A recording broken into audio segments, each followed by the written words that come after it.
وعلیکم السلام. میں 20 سال کی ہوں. جب میں پیدا ہوئی تو سب نے منحوس کا، ننیال والوں نے بھی، ددیال والوں نے بھی، کیونکہ میری ایک بہن پہلے سے تھی تو ان لوگوں کو یہ تھا کہ اب بیٹا ہوگا بیٹا ہوگا.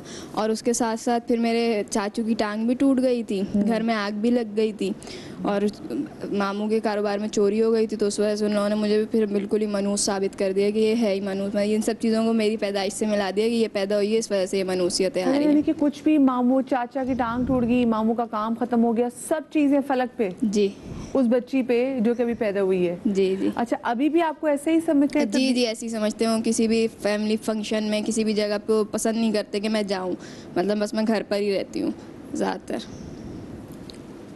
میں علامہ صاحب، ایک تو میں ان کی، آپ سوچیں کہ آپ کا کانفیڈنس لیول کیا ہوگا اگر آپ کو پیدا ہوتے ساتھ ہی پتہ ہے کہ جب سے میں پیدا ہوئی ہوں لوگ مجھے منحوس سمجھتے ہیں، مجھ سے نفرت کرتے ہیں.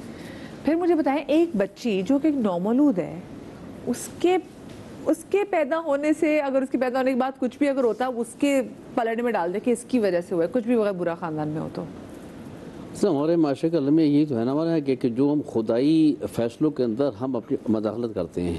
خدا کو نہیں پتا کہ کیا کس کے پیدا ہونے سے کیا ہونا ہے، خدا کو مشورے دے رہے ہوتے ہیں نا ہم. اب جو معاشرہ خدا کو مشورے دے رہا ہو تو اس معاشرے کا بھی یہ حال ہوگا نا، ٹھیک ہے نا. یہ تو خدا فیصلہ خدا کا اختیار ہے نا، کس کو لڑکی دینا ہے، کس کو بیٹی دینا ہے، کہاں بیٹا ہونا ہے، کہاں دینا ہی نہیں ہے. بالکل ایسے بھی گھر ہیں کہ ایک بھائی کی یہاں 5-6 لڑکیاں ہیں اور 8-8 لڑکے ہیں. جس کے لڑکے ہیں اس کے کوئی بیٹی نہیں ہوئی، جن کی بیٹیاں ان کا کوئی لڑکا نہیں ہوا. ٹھیک ہے نا. اب اس میں کوئی کسی کا عمل ہے کس کے اندر؟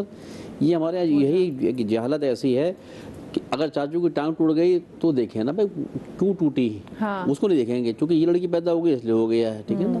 تو میں تو اس بچی کو یہ کہوں گا، بیٹا اس کے اندر کیا کہتے ہیں اپنا نہ دل چھوٹا کرنے کی ضرورت ہے، نہ اپنے اعتماد کو ختم کرنے کی ضرورت ہے. اپنے آپ میں خود اعتماد رکھو.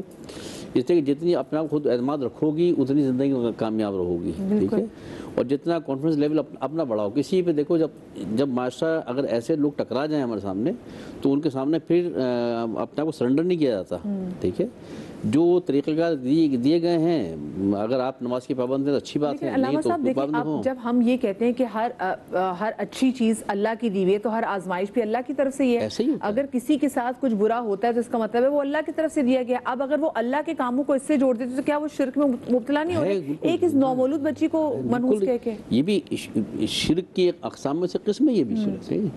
ان معاملات کو نہیں دیکھیں، جہاں خدائی فیصلوں میں مداخلت کی اور جہاں خدائی فیصلوں کی خلاف ورزی کی اور خدا پر اعتراض کیا، یہ اعتراض خدا پر ہوتا ہے. کاش لوگ سمجھ لیں کہ جن کی یہاں بہویں میں بیٹیاں آ رہی ہیں، اگر وہ اس کو اس بات کی علامت سمجھ رہے ہیں تو گویا آپ خدا کے فیصلے میں اپنا اختیار استعمال کر رہے ہیں. اس کا مطلب اس کا بدلہ بھی اللہ لیں گے. بالکل ہوگا. اور ایسے خاندان غیر محسوس طریقے سے وہ دیکھ لیں، اپنی تجزیہ کر لیں کہ اس کی ان تمام چیزوں کا حساب کتاب دنیا میں معاملات ہو رہے ہوتے ہیں. ہم غور نہیں کرتے ان چیزوں کے پاس. آپ کی اپنی امی اور آپ کے اپنے ابا کے اس معاملے میں کہتے ہیں؟ صحیح رہتی ہیں. ہاں ابو تھوڑا یہ ہے کہ جیسے ان کا بھی کوئی خوشی کی بات ہوتی ہے تو یہ کہتے ہیں کہ بس اس تک نہیں پہنچے بات، تاکہ خراب نہ ہو جائے بات، کام خراب نہ ہو جائے. مجھے بتاؤ پلک، کتنے بہن بھائی ہو تم؟ 2 ہی بہنیں. 2 ہی بہنیں. ایک بڑی بہن ہے. ارے تمہیں ویسے پڑھایا جیسے بڑی نہیں پڑھایا لکھایا سب کرتے ہیں، سارے وہ اچھی طریقے سے رکھتے ہیں، گھر میں رکھتے ہیں اچھی طریقے سے، کھانا پینا بھی سب صحیح رکھتے ہیں. بس وہ ایک یہ ہے نا کہ اس کو خوشی کی بات نہیں بتانا ہے کہ مطلب کام بگڑ جائے گا، کچھ اچھا کام بھی ہوگا نا تو یہ بگڑ جائے گی، اس کو پتہ چل گئی تو. میں ایک تو ہے نا مجھے دیکھیں اس کا اثر کیا ہوتا ہے. جب اگر آپ محسوس کریں، اگر اسی بات کو لے لیا جائے تو پھر ہم میں ہر ایک میں وہ قوت نہیں ہے. پھر انسان دوسرے میں اپوزٹ سائڈ میں بھی عزت آ جاتی ہے. اچھا تو پھر وہ خدا سے کہتا ہے کہ اگر اللہ انہوں نے مجھے سمجھ لیا ہے تو اب تو بھی ان کام کو خراب کر. وہ خود فطری سی چیز ہوتی ہے، اس میں کسی کو تعلق نہیں ہوتا اس کے اندر. ٹھیک ہے نا. کوئی ارادہ تر نہیں ہوتا، یہ فطری چیز ہو جاتی ہے. تو ہونا تو چاہیے کہ ان کے ماں باپ ہیں تو ان کے ماں باپ ان کو حوصلہ دیں. ٹھیک ہے نا. وہ حوصلہ دیں اور یہ خدا نے رحمت دی ہے اس جگہ کیا ہے. ایک میں کسی سے فنکشن میں چلی گئی تھی، میں پھر نہیں جاتی ایسی جگہوں پہ جہاں میں کسی چیز دیکھوں. جیسے ایک بار میں کہیں گئی اور شادی پہ گئی تو انہوں نے پہلے مرد حضرات کے لیے تو کھانا سرو کر دیا اور اس کے بعد رات کے 12 بج گئے تو عورتوں کا کھانا سے سرو نہیں کیا کہ نیچے بندوں میں جب ختم ہوگا تو پھر عورتوں میں. تو مجھے بڑا دکھ ہوا کہ بھئی یہ کیا بات ہوئی، ایسا نہیں ہونا چاہیے. پھر ایک میں کہیں گئی تو وہاں پہ ایک خاتون تھی، ان کو منع تو نہیں کیا گیا لیکن ان خاتون کی بیٹیاں تھیں اور ان کی شادی بھی ختم ہوئی ہوئی تھی، تو وہ جا ہی نہیں رہی تھی رسم کرنے کے لیے. تو اب میں ان سے کہوں آپ کیوں نہیں جا رہی؟ نہیں نہیں نہیں نہیں. تو میں نے کہا کیوں جا رہی؟ کہتے نہیں نہیں پھر وہ نا برا ہو جائے گا اس کے ساتھ. تو مجھے اس وقت اتنا رونا بھی آیا, مجھے طرز بھی آیا کہ ان خاتون کو لگتا ہے کیونکہ میری بیٹی ہے تو ایسا نہ ہو کہ وہ دماغ میں وہ چل رہا ہوگا نا جو انہوں نے ان کو لوگ کہتے ہیں کہ جی جو کہ یہ بالکل ہی نہیں ہے. تو یہ کیا دستور ہے, یہ کیا دستور ہے؟ مطلب اگر بیٹی کا ہونا نحوست ہوتی تو پھر تو اللہ معاف کرے, ہم یہ تو ہم خود توہین رسالت کر رہے ہیں, ہم تو اپنے نبی کی توہین کر رہے ہیں, ان کے گھرانے کی توہین کر رہے ہیں ہم تو. وہی باتیں سوچ رہا تھا کہ جو بتا رہی تھی کہ ٹانگ ٹوٹی چاچو کی تو وہ ان پہ الزام آ گیا, کہ بیمار کو تو ان پہ الزام آ گیا. وہ تو شکر ہے آغا خان ہاسپٹل کے جتنے مریض ہیں ان کا الزام ان کے گھر نے ڈال دیا کہ وہاں جتنے بیمار ہیں سب ان کی وجہ سے آ رہے ہیں لیاقت نیشنل میں سب. تو یہ لوگوں کی جو مت ہے نا اپنی کہانی سننے والی باتیں, پھر ایون یہ کہ خود والد بھی وہ اوائڈ کرتے ہیں خوشخبری نہ سناؤ. رسول اکرم صلی اللہ علیہ وسلم کی حیات طیبہ میں خود اتنے دکھ ہیں کہ آپ نے فرمایا کہ مجھے سب سے زیادہ آزمایا گیا, انبیاء کرام پہ آزمائشیں آتی ہیں, مجھے سب سے زیادہ آزمایا گیا. آپ کے لگاتار جو مختلف روایت میں آتا 3 صاحبزادگان دنیا میں آئے تشریف لے گا, آئے تشریف لے گا, آئے چلتے گئے. خود حضرت سیدہ بی بی خدیجہ سلام اللہ علیہ وہ دنیا سے تشریف لے گئے, آپ ان کے غم میں رہے کہ بھائی بیٹی حضرت فاطمہ سلام اللہ علیہ دیگر صاحبزادیوں کو چھوڑ کے دنیا سے تشریف لے گئیں. تو ظاہر ہے تو زندگی کا حصہ ہے, کسی کا آنا کسی کا جانا, کسی کا کوئی دکھ تکلیف اور کوئی غم, اس طرح کی چیزیں. تو اس کو کسی سے منسوب کر دینا اور یہ سمجھنا کہ جی انہیں کی وجہ سے ہو رہا. پھر جن خاتون کا آپ ذکر کر رہی ہیں تو ظاہر سی بات ہے جیسے اس کے ذہن میں ڈال دیا گیا کہ بھائی تمہاری وجہ سے خوشیاں خراب ہو جائیں گی, کام رک جائیں گے, تو اب ان کے ذہن میں بھی ایک خود بخود ایک وہ کانفیڈنس لیول بالکل ختم ہو جائے گا, شیک ہو جائے گا. یہ نہیں کہہ سکتے ہم کہ آپ کانفیڈنس رکھیں, نہیں ہو سکتا وہ. ایک بندہ بھی کسی کو کچھ ٹوک دے تو آدمی اندر سے بالکل ٹوٹ پھوٹ جاتا ہے. تو اسی طرح خاتون کا بھی یہ ہوا ہوگا کہ جی اندر سے ان کو وہ کمپلیکس کہ اگر میں چلی گئی اور کل کو کچھ ہو گیا تو سارا الزام اس کے سر آ جائے گا, اس کی وجہ سے وہی آ گئی تھی. تو یہ ایک روایتاً درایتاً جو چیزیں چل رہی ہیں, پھر وہ شیطان بھی وہاں پہ کہیں نہ کہیں گڑبڑ کرتا ہو, کہتا ہے چلو اب کچھ نہ کچھ اس میں شیر ڈیپ روٹڈ تھی تھاٹ سے. میں سوچی ہوں کہ مطلب ہم ان کے ماننے والے ہیں کہ اگر ہم نبی کے نواسے کی بات کریں تو انہوں نے بھی جو ان کی تیسری بیٹی ہے جناب سکینہ, ان کو بھی نماز شب میں مانگا.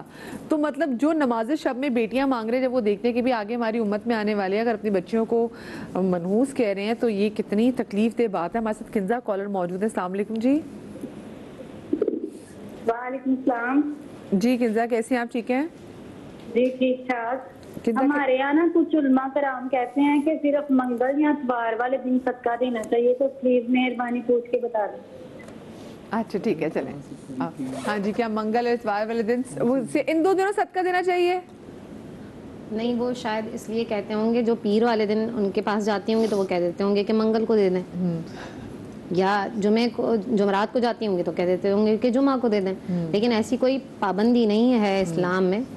جہاں تک بیٹی کی بات ہے نا, میں نے ایک فیملی دیکھی ہے انتہائی مذہبی, اور ان کے یہاں جب چوتھی بیٹی ہوئی ہے مدیحہ, تو مجھے وہ بتا رہی تھیں خاتون کہ جیسے جنازے میں لوگ روتے ہیں نا, بیٹیاں ان کی ایسے رو رہی تھیں کہ کیوں یہ ایک اور بیٹی کیوں پیدا ہو گئی ہے. مطلب بیٹیاں خود رو رہی ہیں, دادی رو رہی ہیں, نندے رو رہی ہیں, خود اماں رو رہی ہیں, سب کے سب.